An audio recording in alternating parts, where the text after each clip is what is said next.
투자의 기술 배워보겠습니다. 마제스트 전문가입니다. 안녕하세요. 네, 안녕하세요. 네, 지난번 이 시간에는 선물 기준으로 313선에서 이제 좀 지지가 확인됐다. 이 부분을 활용해서 대응 전략을 알려주셨는데요. 그러면 오늘 장은 어떤 키워드 놓고 투자의 기술 이야기 나눠볼까요? 네, 지난 시간에 이제 말씀드렸던 그 선상의 연속성입니다. 자, 오늘은 이제 선물 313 이하의 이제 저점 매수가 이제 화요일이었고요. 그리고 그 이후에 이제 코스닥의 연속성에 주목을 하자. 이렇게 말씀드리겠습니다. 코스닥의 연속성에 주목하자. 이렇게 좀 잡아주신 이유, 그리고 코스닥 시장 어제도 상대적으로 좀 더 강했었는데 이 부분을 어떻게 활용해야 될까요? 네, 자, 먼저 지금 선물 차트를 보게 되면, 지난 화요일이었죠. 자, 종가가 이제 312.35로 마감을 했습니다. 음봉이 떨어져도 제가 이제 오전장에 이제 방송을 했기 때문에 만약에 313 이하에서는 매수 가능하다, 음봉이 떨어져도 말씀을 좀 드렸었습니다. 그리고 어제 전일 지금 상승이 나타나면서 오늘 이제 5일선에서 316.45에 유지가 되고 있는 상황인데, 현물 쪽에서는 외인과 기관들이 그렇게 공격적으로 매수를 하지 않아요. 그렇지만 그 얘기는 무슨 얘기냐면, 자, 지금 현재 대형주들은 박스권이다라는 말씀을 좀 계속 좀 드렸거든요. 그러면 종목으로 한번 우리가 좀 살짝 좀 넘어가 보도록 하겠습니다. 대표적으로 LG에너지 솔루션이죠. 자, LG에너지 솔루션은 지금 56만 9천 원 선에 있는데, 제가 이제 매수 가격을 55만 원 이하에서 매수하자 말씀을 좀 드렸습니다. 그 얘기는 거의 지금 전일 장중 저점이 55만 9천 원 선이었는데 거의 그 가격 라인에 이제 서서히 진입을 하고 있기 때문에 분할 매수 관점이 유효한 지점이 다가오고 있다, 이렇게 좀 말씀을 좀 드리겠고요. 그래서 대형주의 포인트는 이제 박스권으로 대응하는 전략, 이렇게 좀 제시를 좀 해드리겠고, 삼성 SDI 같은 경우도 지난 화요일에 이제 음봉 떨어지면서, 그죠, 이격 조정 이후에 이제 다시 반등 흐름이 좀 이어지고 있거든요. 그러니까 지금 이런 성장주 같은 대형주 중에서는 계속 이제 박스의 흐름들로 포인트 잡고 대응하는 게 맞다, 이렇게 말씀을 좀 드리겠고요. 현대차 같은 경우는 박스권 하단에서 이제 박스 저점의 지지와 그리고 고점이 한 17만 원 선에 위치를 해 있거든요.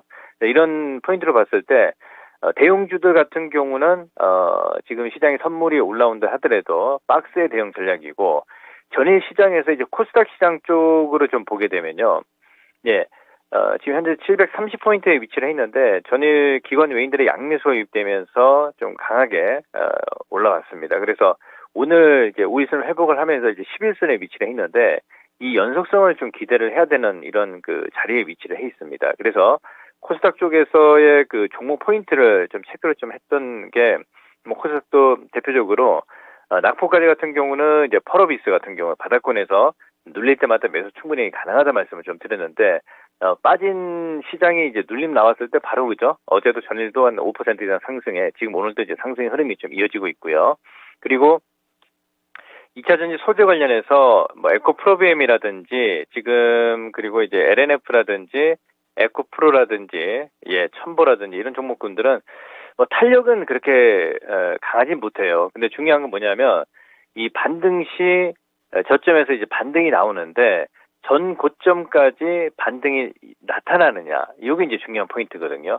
그래서 지금 그 자리를 우리가 좀 체크를 하면서 제가 판단했을 때는 이제 성장주에서 이 컨텐츠라든지 이제 테마가 서서히 매수가 유입되고 있는 상황이 좀 보여지고 있기 때문에 종목별로 이제 서서히 좀 준비를 하는 단계가 이제 다음 주부터는 이제 나오지 않느냐, 이렇게 좀 판단이 좀 되고 있습니다.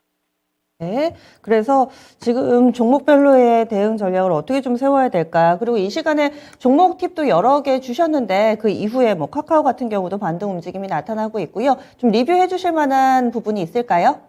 예, 자, 제가 낙폭과대 쪽으로 한번 잠깐 좀 리뷰를 다시 좀 해드리도록 하겠습니다. 뭐 카카오 그룹주들, 제가 이전에 카카오페이라든지 바닥권에서 지난 10월 달에 그죠, 10월 말경 바닥권에서 카카오페이라든지 카카오뱅크, 카카오 그룹주들을 계속 말씀을 좀 드렸는데, 그 위에 이제 급반등 시세가 나타났거든요. 근데 지금 카카오페이 같은 경우의 흐름을 보게 되면 이전의 시세를 지금 당분간은 기대하기 좀 힘들지 않겠느냐, 이렇게 좀 판단이 되고 있습니다. 그래서 이건 어떻게 봐야 되냐면, 바닥권에서 카카오페이 기준으로 말씀을 좀 드리겠습니다. 예를 들어 4만 원 이하에서 매수를 했다 그러면 이게 추세를 타고 N자형 계단 상승이 나타나겠죠. 하지만 만약에 이제 매수 타이밍이 6만 원권 이상이었다 이러면 지금 현재 구간에서는 반등으로 봐야 되는 거예요. 그러니까 매매 타이밍 자체가 좀 틀리다는 걸 제가 이제 말씀을 좀 드리겠고, 지금 현재 구간에서 카카오 게임 같은 경우도 보시면 이제 코스닥 시장에 편입이 되고 있고 게임주들 있죠. 카카오 게임 같은 경우는 N장으로 정고점이 넘어간단 말이에요. 그래서 카카오 그룹주들 안에서도 종목의 순환매가 끌어가는 종목들이 바뀌고 있다. 그래서 지금 중국 한한령 해제 관련해서도 뭐 우리 게임주라든지 컨텐츠 기업주들 많이 좀 어제도 많이 올라왔었죠. CJ ENM이라든지 많이 올라와 있었는데 지금 판단했을 때는 뭐 우리 카카오 게임즈, 펄어비스 이런 종목군들 위주로 낙폭과대는 좀 보는 전략을 말씀을 좀 드리겠고요.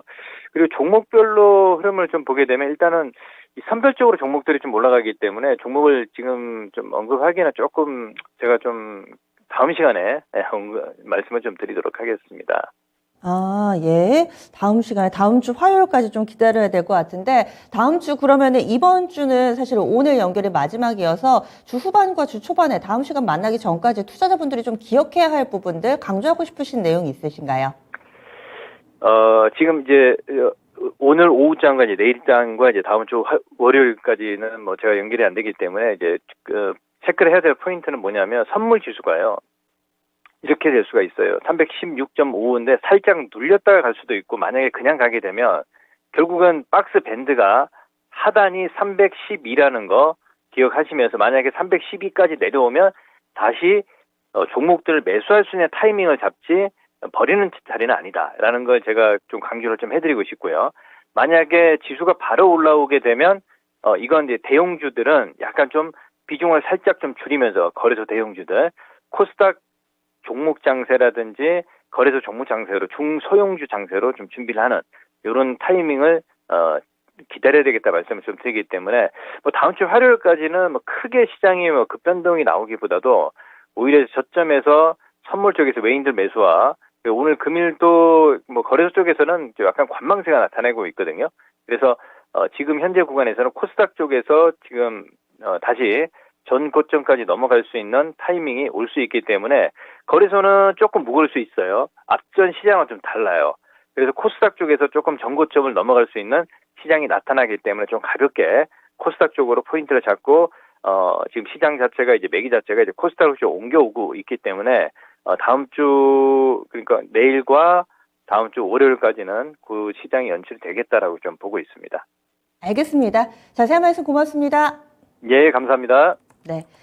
지금 마제스터 전문가 투자의 기술 배워봤습니다. 종목에 대한 힌트는 다음 주 초반, 다음 주 화요일에 한 번 더 이 시간 함께 해주시면은 더 받아가실 수 있고요. 그리고 또 시장 상황을 봤을 때 선물지수 313포인트 이하, 그러니까 312대로 가게 될 경우에는 빠져나갈 타이밍이 아니라 그때를 기회로 노려보자. 그리고 지금은 코스닥의 중소형주들, 낙폭과대 종목군들 위주로의 대응 전략 필요하다. 이렇게 해서 투자의 기술 배워봤습니다. 그 사이에 금리 결정 나왔습니다. 속보를 통해서 전해지고 있고요. 예상을 벗어나지 않았습니다. 0.25%포인트 올려서 우리나라의 기준금리 3.25%포인트로 정리가 됐습니다. 사상 처음으로 6차례 연속해서 기준금리를 올리게 된 건데요. 아무래도 물가 때문이다. 5%대 물가를 고려한 결정이다. 이렇게 해석이 나오고 있습니다. 거기에다가 이번에 올해 성장률 전망치, 내년이죠. 내년 성장률 전망치 하향 조정도 함께 발표가 됐는데요. 기존에는 2.1%의 성장을 전망했지만은 1.7%로 한국은행 내년도 경제 성장률 전망치 하향 조정했다라는 내용까지 전해드립니다. 이와 관련된 자세한 근거라든지 앞으로의 전망은 11시 안팎으로 진행되는 기자회견 그 내용 살펴보시면 될 것 같네요.